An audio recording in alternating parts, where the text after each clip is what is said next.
పశ్చిమ గోదావరి జిల్లా తణుకులో రెండో రోజు దసరా ఉత్సవాలను ఘనంగా ప్రారంభించారు.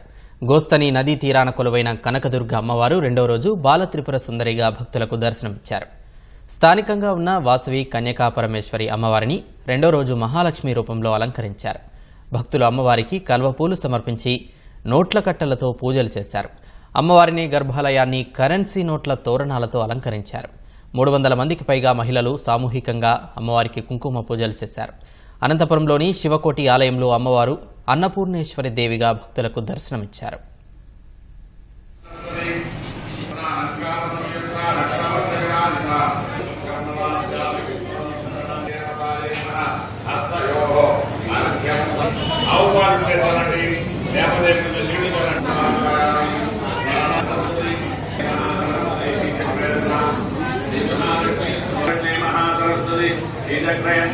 महालक्ष्मी